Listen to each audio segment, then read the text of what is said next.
Good afternoon, Pittsburgh Steelers fans, and thanks again for joining me on another episode of Steelers Brunch with Tony, and I am your host, Tony Defeo.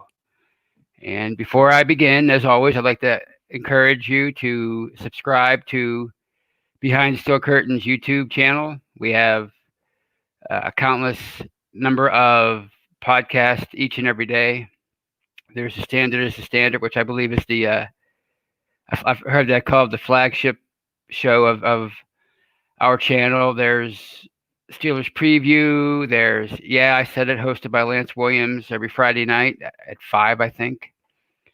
What am I missing? Steelers the Stat Geek, hosted by BTSC editor Dave Schofield and his brother Big Bro Sco. There is Steelers Q&A. That's hosted by me and Brian Anthony Davis every Monday at 5.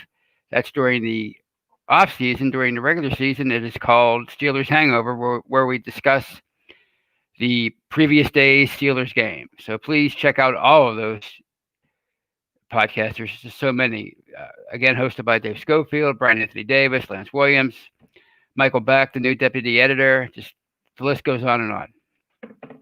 And also check out Behind the Steel Curtain, the website, where we give you 10 articles each and every day. The news, commentary, film breakdown, everything you're looking for. It's the one-stop shop for all your Steelers needs. So please check that out. And I just want to say hi to everybody that's joining me right now. There is Ezra, Ryan O'Toole. How you doing, Ryan? Kathy Forehead. Hi, Kathy. Lance Williams is here. Bacon and eggs. Tony. I don't know about that. I had some wings last night. I'm still feeling that. So I don't know if I can have bacon and eggs, but maybe next week. I just actually went walking for 3 miles, so I don't know. I can't send mixed signals to my body right now. I got to get it in shape for the summer. All right. So as always, I have a plethora of things I'd like to talk about today for today's episode. And the first item I want to talk about is 2020 being a revenge tour for Steelers quarterback Ben Roethlisberger. I don't know if you're on Twitter, but somebody posted the other day a picture of a T-shirt. It says the Big Ben. I don't know the exact wording. Big Ben Revenge Tour 2020, and people were asking, revenge for what? And people were joking. He's seeking revenge against his elbow for being injured last year, needing surgery, that kind of thing. But it's pretty obvious what he will be seeking revenge if he decides to seek revenge anyway. He might not even care, but. If I'm Ben at the moment, based on the last 2 off seasons, the way people have doubted him and questioned him about so many different things, I'd be wanting to make a rap album. That's how much shade has been thrown on him the last couple off seasons. Look at last off season when Antonio Brown went just off the rails. He went off the rails immediately after the 2018 season, and he did everything he could to get himself traded, which he ultimately did. And he lashed out at Ben multiple times. He lashed out at his old team multiple times, and it got to the point where, regardless of how insane and idiotic Brown was acting in 2019 and last offseason, people were going, national types were going, I wonder what Big Ben had to do with this. I wonder what his role was in Antonio Brown losing his mind. I wonder how much of he is to blame for this. They were just trying to find a way to blame him. And Le'Veon Bell criticized him in an interview he did after signing with the Jets.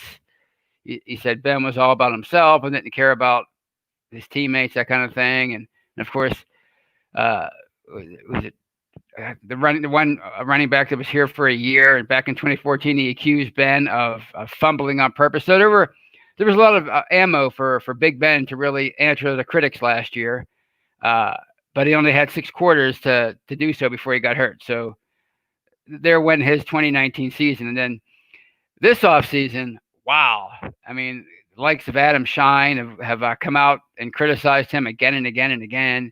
When he was finally cleared to throw a football back in February, and he posted the clip, or at least the Steelers posted the clip on social media of the quick 5-second clip of him throwing a ball at the gym. Adam Shine was like, why should Steeler fans be excited about this? This is pathetic. Look at how out of shape he is. I don't know why anybody would be excited about that. And of course, he said what he said a couple weeks ago. All the things he said about Ben and how he doesn't think he's going to be successful in 2020. And then, of course, there was a guy from the Bleacher Report that wrote the article a few months ago about how he thought the Steelers should just cut their losses with Ben and just cut him. He described Ben at this point as a sunk cost. And the Steelers should just move on from him and sign one of the many backup quarterbacks that were available at the time.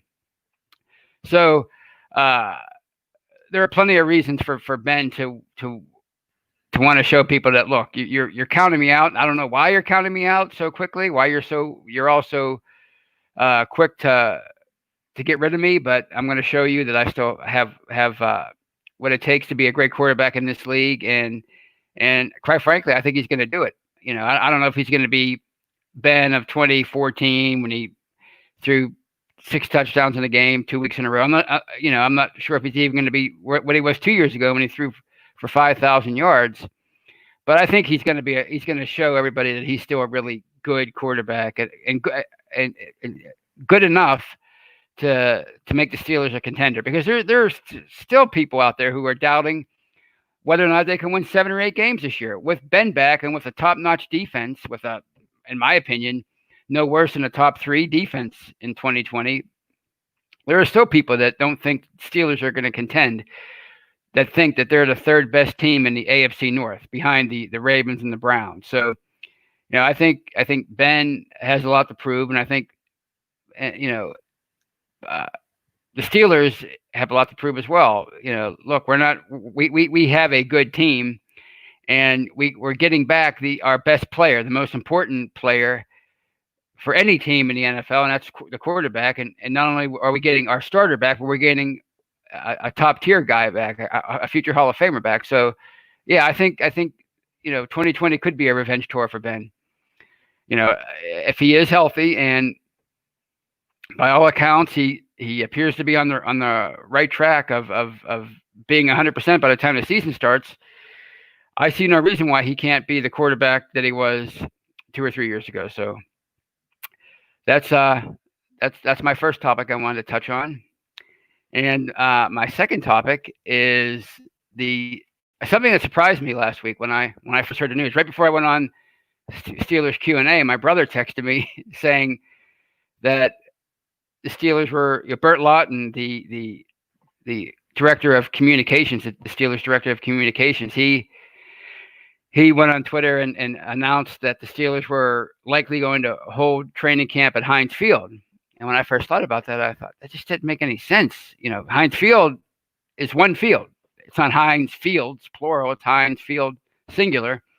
And when they announced 2 weeks ago that they would have to, they couldn't hold their training camp at Latrobe because of the ongoing coronavirus pandemic, and how the NFL wanted to limit travel and kind of keep everything in one spot.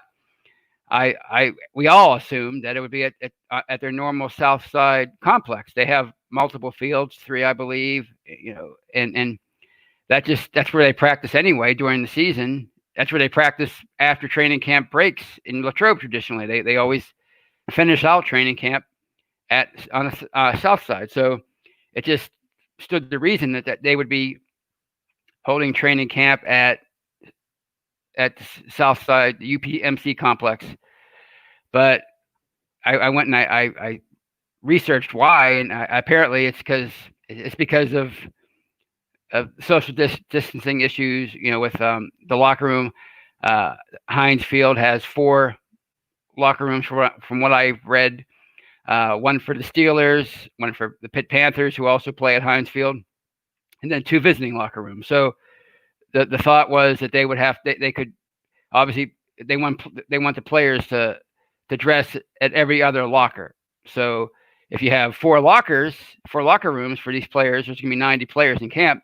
If you have 4 locker rooms, then when they're changing and getting ready to play or practice and changing after practice, then it provides for better social distancing. And of course it also there's more room at Heinz Field at the Heinz Field facilities for to have meetings and practice safe social distancing that way, and that all makes sense.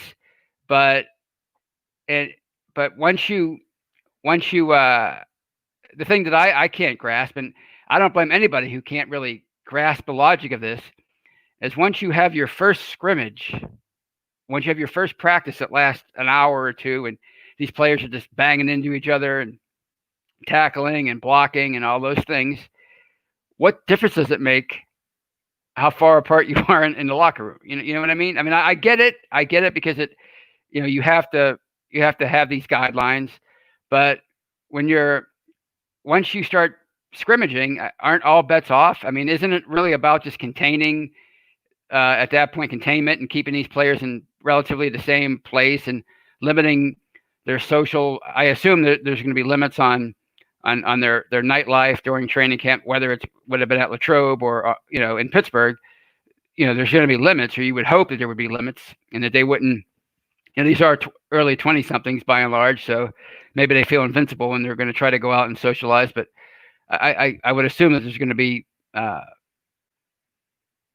restrictions on that, or at least suggested restrictions. I don't know if you can prevent these players from socializing at night, but anyway, providing it's all contained at one facility, and assuming all these players are tested and they all test negative, what difference does it make at that point? To me, it's like once you scrimmage, it's like, I don't know, it's like I hate to be crass, but it's like making out with a woman on the first date, and then the second date being a Zoom meetup because you want to get to know each other better. You know what I mean? Like, so having a huge scrum and then saying, "Oh, sorry, we can't stand next to each other in the locker room." It's weird. It's just it seems illogical, but that's just how they're choosing to go with it. But that's their problem as far as I'm concerned. Like, if they want to practice on one field instead of three on the south side, I think it's great for the fans, because if they decide to let the fans attend training camp, then they could attend it at Heinz Field, and I think that would be fantastic. That would be a nice treat for all of us. I mean, how, then I'm assuming they're not going to let 60,000 people watch, but when you have the big cavernous Heinz Field that seats almost 70,000 fans, I'm sure they can let 5,000 or 10,000 fans in there and spread them out and have them watch. I think that'd be great. I mean, again, it doesn't really make a whole lot of sense to me, because they're even talking about because they only have one field at Heinz Field, one practice field, busing the players out to the south side, some of the players just for some of the drills, and keeping other players at Heinz Field. And like, my thought is, well, why don't you just, if it's a matter of locker space, why don't you just have the practice at the south side facility, and then bus the players all back to Heinz Field for to change and to have meetings and that kind of thing. But again, that's their issue. If they want to do it that way, that's fine.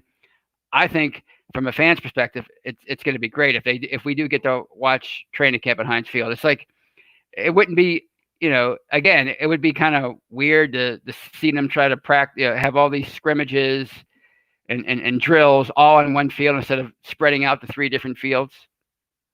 But again, not to be crass, it's like, if the new lady in your life invites you over to her place for the first time and she has a twin bed, I don't think you would let that. It wouldn't be a deal breaker for you, right?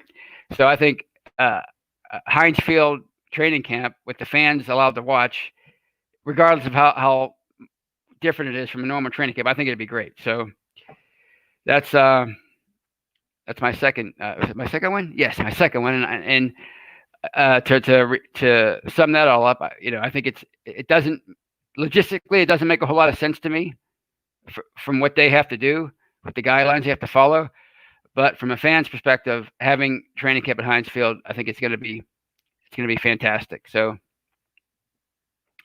I think that's I'm interested. I hope they do it. I hope they do it, because if they do have it at the south side, we're not going to be able to watch. But if they have it at Heinz Field, there's a good chance that we're going to be able to attend. So it'll be interesting to see how that plays out. And then speaking of the preseason training camp, it was reported last week that the NFL might cut its its preseason schedule in half from 4 games to 2, and the reason for that is going to be to allow for a longer ramp up, an extra ramp up time before training camp begins, to allow the team physicians and the trainers and everything to finalize as I understand it, to finalize the testing protocols for game days and that kind of thing. I don't quite understand it, but there are a lot of people out there that fear that it's gonna hurt, the chances of so many players, so many like undrafted free agents and fringe players. It's gonna hurt their chances of making the team, and I get that. I get it because, obviously if you cut the preseason schedule down to 2 games, then I'm assuming they're going to want to get as much time for the veterans as possible during these games, because they want to have them ready for the regular season. So the youngsters aren't going to get as much time to show what they have, what they're made of in the preseason. But again, I don't know what they mean by a longer ramp up time. I don't know what that's going to mean for the players, because the players are going to have to report, or they're going to be asked to report for this ramp up period. I don't know what that's going to all entail, but I assume that once training camp does start, whenever that does start, it's going to be just as long as it ever was, right? So, with that in mind, Mike Tomlin has said many times over the years that what the players show him on these practice fields at training camp weighs just as heavily in the decisions, the roster decisions, what these players show them in these preseason games. Case in point, look at Tuzar Skipper last year, right? I mean, he was everybody's darling because he had four or five sacks in the preseason. It was either 4 or 5, one of those two, but it was a lot for an undrafted free agent out of Kent State. It was a lot of sacks, and we all just assumed he was going to make the team. Yet he didn't. He was cut, right? I mean, he eventually he's on a team right now, but he did not make the team out of training camp, and he wound up with the Giants. So that shocked everybody. So maybe Mike Tomlin is sincere when he says that he, what these players show them in training camp is just as important.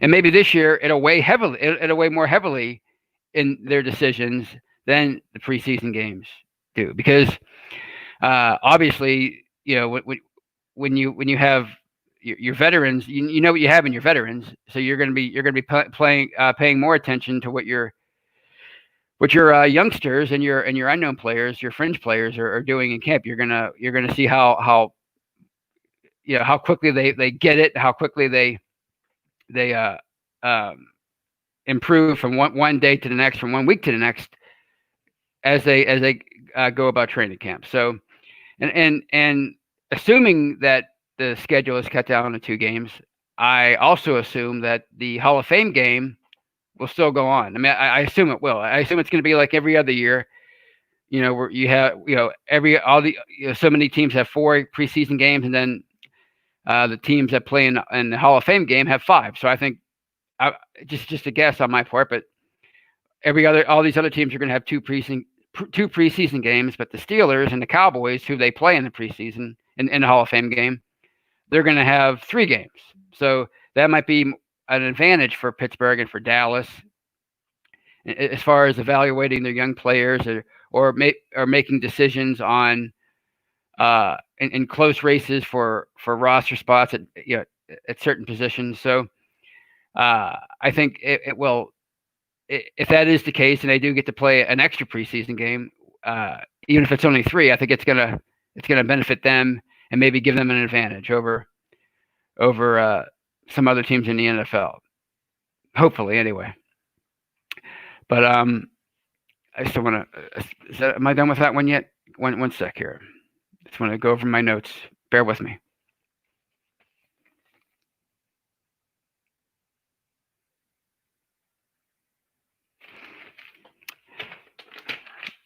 All right.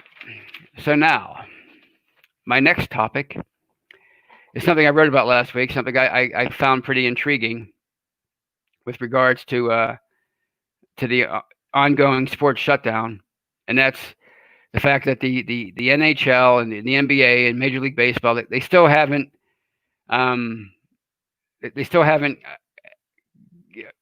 really made any final decisions on when they will play. I mean, there are some strong plans in place, like the NHL. I think they're looking to kick off training camp in July, to resume their training camp for their postseason. I mean, their regular season has already been concluded. They've officially ended the regular season, so now it's just a matter of holding the Stanley Cup playoffs. So they've pushed it back a bit, but apparently they're hoping to begin training camps in July and then start their Stanley Cup playoffs in August. That's the last I heard of it anyway.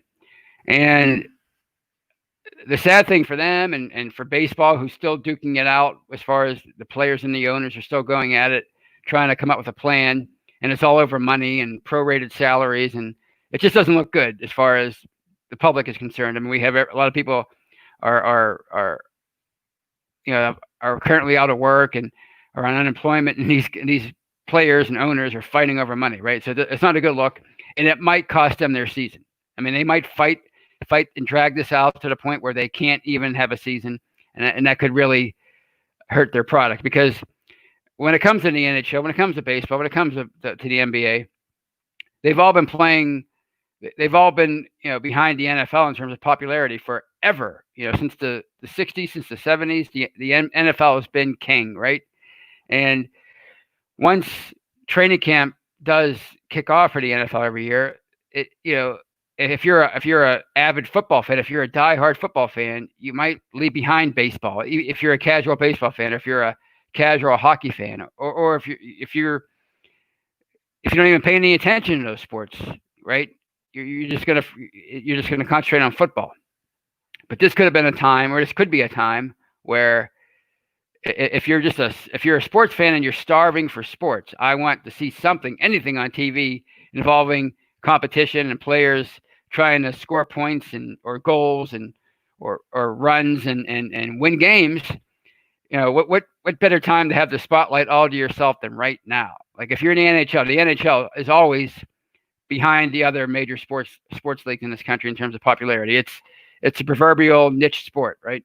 It's big in Detroit. It's pretty big in Pittsburgh, Boston, and obviously it's huge in Canada. But most of the teams play in the United States, So if you're in Middle America, maybe you don't even care about the NHL. Maybe you don't even pay it any mind whatsoever. Maybe you don't even know who Sidney Crosby is. Maybe you've heard the name, but you couldn't pick him out of a lineup, right? Even though he's the best hockey player in the entire world, you wouldn't even know who he was if you passed him on the street, right?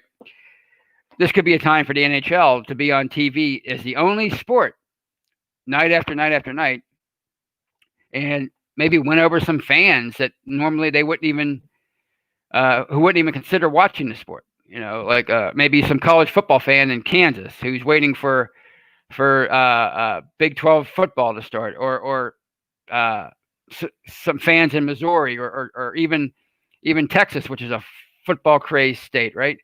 They have NHL teams there. At least they have one, the Dallas Stars. Do they have another one? No, Dallas Stars. But still, maybe if they were, I'm not even sure if they qualify for the playoffs, but if they did and they were playing, maybe they would attract even more fans to their sport. And then even if the NFL does kick off on time, and these fans just go about their business like they do every other summer or fall and start watching the NFL or college football or whatever, because it is the number one sport. Even college football is probably, I would say, maybe in the second most popular sport in the country behind the NFL. But come next year when the NHL season kicks off, the 2021 season kicks off, maybe the fans that got to watch hockey when all the other sports were shut down because of the pandemic, maybe they go, I remember hockey. That was a lot of fun watching that Stanley Cup playoff tournament last year. I'm going to check out the regular season now and see what these guys are doing. It's not a bad sport to watch. So they could have won over some fans that way. Pittsburgh, a city that just almost prides itself in hating basketball. Even though when Pitt was a top 5 and 10 team for like a decade, you couldn't buy a ticket at the Pete in Oakland, the Peterson Event Center. That held 12,500. So I'm assuming if a college basketball team can draw that many fans, that we probably could support an NBA team here. But even though we always claim not to be an NBA city, but anyway, I think we do know. Even Pittsburgh knows who LeBron James is, Stephon Curry. Those kind of players are all household names. Could you imagine if the NBA was the only game in town right now, and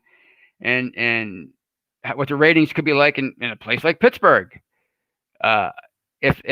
If they got all we had to watch were the NBA playoffs every night, watching LeBron, and maybe players wouldn't even know about just regular old NBA stars, not superstars, but just star players that are really good at their craft, and we never know about it because we don't pay attention to basketball here.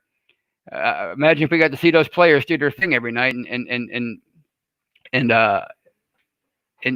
eventually it would lead to maybe a newfound love for the sport. Maybe not the sport of basketball, but maybe just the NBA and that product, and these players, because they're one great thing about the NBA is compared to the NHL is they do try to promote their stars, right? They do. It is a star-driven league, right? Just like most leagues are. The problem with the NHL, quite frankly, is they try to make their average players just as important to winning as their star players, which really is not true. I mean, if you don't have the stars in any league, in any sport, you're probably not going to win. But they try to pride themselves in that instead of really propping up their stars, right? Like the Sidney Crosby of the world, Geno Malkin, those kind of players. And maybe if non-hockey fans got to see these superstars, NHL, the actual bona fide superstars doing their thing, maybe they would it would be better for the league, I think. And one more thing is baseball, right? Our attention span in this country, I don't care how old you are, even if you're like an old person like me in your late 40s, our attention span sucks, right? And we can't sit around and watch anything anymore. But if baseball was the only thing we got to watch night after night, we might have. I love baseball. I do. I mean, I'm not gonna lie. I could sit and listen to a game on the radio. I really love baseball. I think it's a great sport. But in society being what it is now, the microwave society where everything has to be in motion constantly, that kind of thing. Everything has to. The results have to be there right now. Why are you stopping? There's too many stops in play. Like people just complain about it stuff all the time. The games are too long. But if you sat there and you watched baseball night after night, maybe you'd gain an appreciation for it. If that was the only sport, if you didn't have any other alternatives, like if you didn't have hockey to turn to, or if you didn't have basketball to turn to, or football, or soccer. I know soccer's European football, as they call it. Internationally, they call it football. That's maybe the most popular sport in the world, and fans can't in other countries can't fathom a game like baseball where there are so many stops and starts. There's so many delays, right? The pitcher steps off the mound before when it looks like he's about ready to pitch. The batter steps out of the batting box asking for timeouts, right? And a lot of people find that annoying, but if you actually sat and watched it, you would get why there's a certain strategy involved and certain reasons why these players do these things, why coaches and baseball handle things the way they do. Sometimes the anticipation of something is almost as exciting as the actual play itself, right? Like the anticipation of a pitch is often more exciting than the pitch itself. It's just like, and that's what's so great about baseball.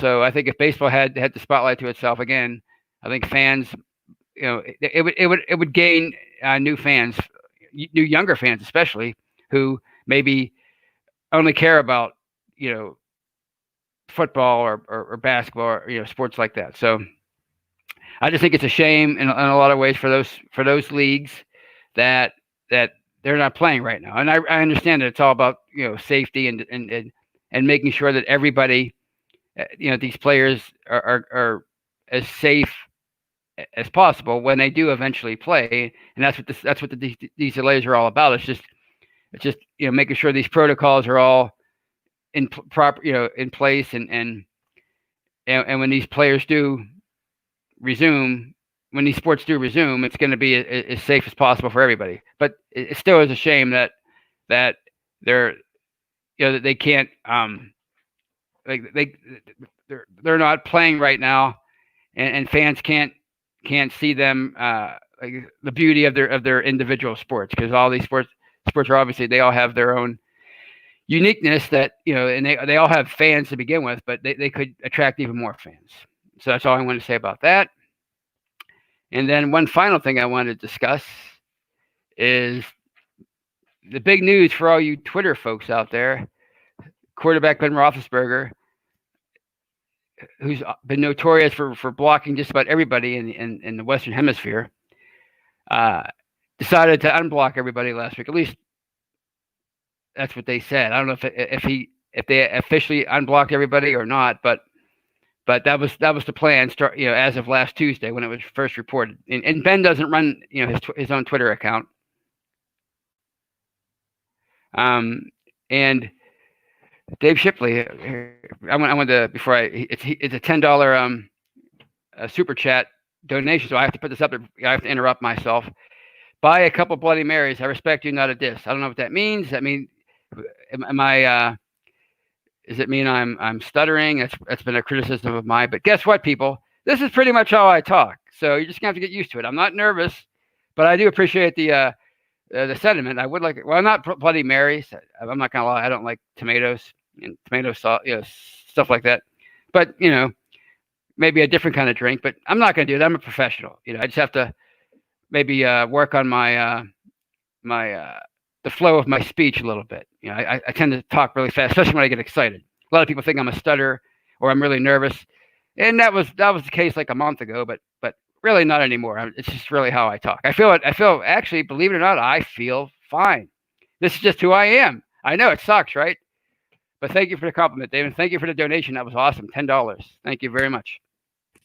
But anyway, back to Big Ben and the big blocks that he did on the Twitter community for years. He blocked everybody, right? And it really wasn't him. It was a woman named Erin. I'm not going to say her last name. Erin. She runs his website. She runs his social media platforms. So I guess she was the one blocking everybody. And why, I don't know. I could see, obviously, I can assume why in so many cases, because there are a lot of mean people out there who don't really care what they say and how they say it. And so I'm assuming that, some really nasty people were blocked, but there were a lot of people who had no earthly idea why they were blocked. I've never been blocked, and I've called him passive aggressive Ben probably more times than anybody. I've always made fun of his passive aggressiveness. I refer to his big his pre-2010 days when he was out there partying and I guess gaining a notorious reputation. I always refer to that phase as his big jerk phase instead of Big Ben, big jerk. Get it right? So I've never been blocked. I don't know why. I'm also a huge fan of Ben's, and I've always been appreciative of what he's meant to the team. So maybe that's why. But a lot of people don't know why they were blocked by him. So I don't know why all of a sudden this mass unblocking is occurring. Maybe it's a way for Ben to appear more accessible.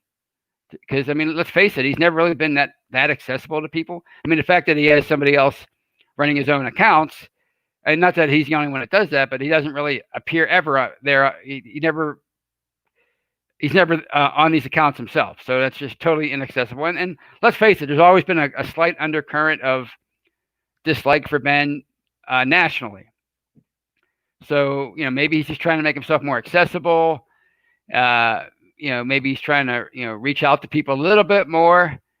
because let's face it, he's never been on the same level in terms of national popularity as Aaron Rodgers, Tom Brady, Drew Brees, obviously Peyton Manning. Going all the way back to Donovan McNabb and his Chunky Campbell's commercials, right? He's never been that guy. He never has the national endorsements or anything. So maybe he's just trying to make himself a little bit more accessible, But I will say this. About that, if you're one of those people that was blocked and no longer is blocked, take advantage of this opportunity and maybe try to get to know your franchise quarterback a little bit better and stop telling him he sucks. Because again, once he's finally gone and is no longer the Steelers franchise quarterback, it's more than likely going to be some lean times. I mean, I've said in the past that I'm confident that the Steelers are going to do everything they can to find another franchise quarterback, and they might be more successful than others in that regard because they're going to recognize the importance of it. Maybe they didn't do that the first time around when they were in between Bradshaw and Big Ben, but again, the percentages, the chances of them actually finding somebody really good when he goes, I hate to say goes, when he retires, are pretty slim. So, if you have renewed life via a better access to Ben on Twitter, reach out to him and tell him how much you appreciate him. Or you can tell him he sucks. It's a free country. But you'll probably get blocked again. I'm not going to lie. So those are the topics I wanted to cover today. And I thank you for listening. And thank you for the suggestions about the Bloody Mary. Maybe I should do some yoga before the show. Maybe work out. Maybe that'll calm me down a little bit. I won't be so Dick Vitale in your face, right? Awesome, baby. Dave Shipley, $2, a $2 super chat donation. Thank you. Dave's always a huge contributor, so thank you for that. So now I'm opening up this live chat to some questions. So give me what you got in the time we have remaining. Let's see if I can find some old questions up here. Let's see. Bear with me. This is the time of the day when I play producer. Here's another $2 donation from Dave Shipley. He's really, really donating a lot. Active donator today. Thank you. Something about you coming with Ezra. I'm buying. Hey, when it's free, it's me. So if you want to buy, I'm all for that.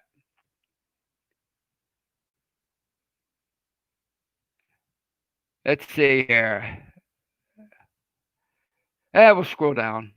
See if we can find some new comments. I love answering questions. I'm trying to get better at that.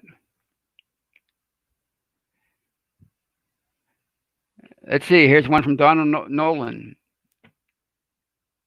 What did you think of Wormley interview the other day? I thought it came off really well. I thought it was a great find for Michael Beck and Dave and everybody to secure that interview. I'll tell you the one impression I got from that. Here's a guy who's maybe in contention for the nose tackle spot, replacing Javon Hargrave. The first thing I thought, I was like, man, his face is chiseled. It's probably a little too chiseled to be a nose tackle. Maybe he needs to add some more girth. I don't know. That's what I took away from him. But I thought he was a great guy and offered some great insights. Not only what his hopes are for Pittsburgh for his time here, but for his time in Baltimore. So I thought it was a really great interview. And if you haven't, go back and check it out. It was from last Monday. It was a BTSC exclusive. So maybe when you're done here, you can go back and check it out. I thought it was really interesting, and I'm looking forward to more of these exclusives if we can find some. So. Hey, there's $2. Wow, people are really into drinking today. One $2 donation from Kathy Ford. Good show, Tony. Breakfast booze fun. Wow. I don't know if SB Nation and Behind Us Occurred if they're going to use these funds for booze, but you never know. It is 2020. It's a wacky time. Maybe it'll be a happy hour next week. Maybe it'll change the name of the show instead of Steelers Brunch with Tony. Steelers Happy Hour with Tony, and it'd probably be a little more interesting interactions. I know that. Let's see. Here's one from Dallas Quinley. Will Ben have better stats this year than any other year? Does he cut down on the INTs? Well, I mean, those are questions that are certainly interesting. It's impossible to answer, but uh, I feel, I don't know about his overall stats. I feel he could be more efficient this year because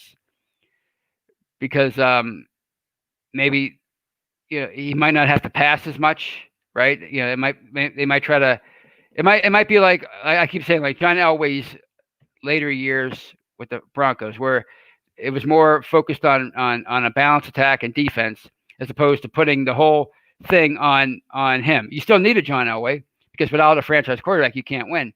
But they realized that they couldn't. Maybe he wasn't capable of carrying the team on his back anymore like he did for so many years. But with Ben, I look for him to have more efficient stats this year, and I do look for him to cut down on the INTs. And the reason why is we've said this many times. His last full season, Antonio was still on the team. AB was still on the team, and AB wanted his targets. I mean, he insisted on it. That's no secret. That's not me speaking out of school. That was a fact. He wanted his targets, right? So, I from the stats that I've read, and I think it was actually first posted on Behind the Steel Curtain a couple years ago or last offseason. Ben's 16 interceptions in 2018, 10 of them came when he was targeting AB. So if he doesn't have that pressure, we talk about this all the time. There was definitely a tension where he had to try to get AB his targets. That's again, that's no secret. But when you're talking about Juju and Deontay Johnson and James Washington, Vance McDonald, Eric Ebron, all these youngsters, all these young receivers and tight ends, and none of these guys are they're good players, but they're not AB, right? They're not that level. They're not like the diva receiver level of receiver where they don't have that kind of cachet where like I want the damn ball, like Keyshawn Johnson once said, "Give me the damn ball." There's nobody on that team, and if they are like that, they have no reason. The closest would be Juju, but I doubt he's going to have that kind of attitude. He hasn't shown that kind of attitude yet over his first 3 years in the league, where I demand my touches and I want as many touches as I can get, or I'm not going to be happy. He doesn't seem like that kind of guy. So there's nobody on that team that has that kind of cachet that the Penn has to worry about. So I think he's going to cut down on his interceptions this year simply because of that. So that answers that question. Here's another one from Dallas. Would Juju be more dangerous in the slot? Well, I think that's his strength, but it's also, I think, Deontay Johnson's strength. And that's the great thing about these receivers is their versatility. They could play more than one position. So, if you have a 3 receiver set, I would assume you're going to try to get Juju in the slot as much as possible because that's where he's the most effective. But if it's a 2 receiver set, obviously you're going to still have to have Juju out there, and hopefully he can get his he can prove to be just as effective as your number one. What they call it, the X receiver. So that's that question. And then here's one from Donald Nolan, another one from Donald. Which Edmonds brother makes more splash plays this year? You're talking about Tremaine in Buffalo. Probably his brother in Buffalo, I would imagine. But I'm hoping in his third year. The one thing about Terrell Edmonds, he's had plenty of starting experience over his first 2 years. That's one thing you can say about him. He has started 2 straight years, not really had any problems with injuries. And again, I'm not much of an X's and O's person, so I don't know. From my vantage point, he doesn't appear to be a huge liability, but others have said that he is. I don't know. But one thing that is certain, he's not the splash player that somebody like Minkah Fitzpatrick is. He's just not. He hasn't shown himself to be that kind of a safety yet. Will he ever be? I don't know. But if he can just be a dependable, consistent, solid safety, then I think that would be a good development for them, especially considering they drafted him at the end of the first round, and he was, there's no question, a bit of a reach. Nobody projected him to go that high. So if he could just develop into that kind of a safety, I think that would bode well for the defense because, Minka is going to, where it is, he wants to do more freelancing this year. He wants to be more of a versatile weapon for them in that secondary. He doesn't want to just be a deep safety, right? He doesn't want to just play center field. He wants to be more of a weapon for them. So the more solid and dependable that Terrell Edmunds can be, the better it's going to be for the Steelers secondary. There's Ryan O'Toole makes a great point about Terrell. I'm assuming it's Terrell. I'm sorry, I can't really follow the live chat all the time. He is always on the field, so that counts for something. Exactly right. I mean, look at Artie Burns. I mean, they gave him 2 years, and by his third year, early in his third year, he was essentially benched forever for good. He was especially because he just never really got it together. I mean, he started off fairly strong in his rookie year, and then he started his entire second season, but he kind of regressed as the season went along. And then by his third season, his training camp, by all accounts, was really great. He was battling AB the entire time. He really looked like he was making strides. And then early in his third season, he was done. And he was never the same. And he barely even saw the field as a starting corner or even a backup corner after that. So, yeah, the fact that Terrell Edmunds has been on the field consistently over his first 2 seasons, to me that says a lot, because it says that the coaches at least are satisfied with his development up to this point. So we'll see how his third year, because it's going to be a big for him, right? I mean, he's a former first round pick. You would hope that by his third year, he's really making strides. And again, if it's just to a point where he's a solid, consistent, and people aren't constantly calling out his name and questioning him and criticizing him, that'd be a step in the right direction. Let's see. Do we have any more here?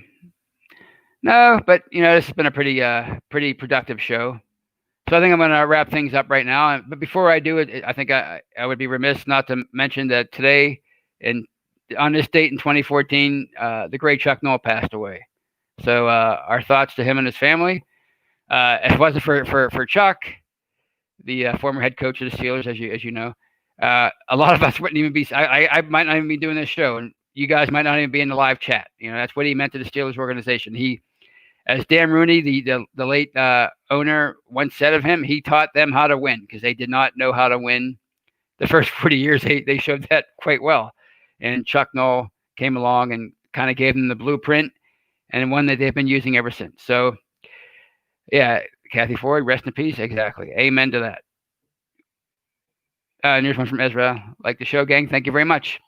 So, I'll see you again on next Saturday at noon for another edition of Steelers Brunch with Tony, and then I'll see you on this coming Monday at 5:00 for the Steelers Q&A with Brian Anthony Davis. So I'll see you then, and I hope you guys enjoyed the rest of your weekend. Take care.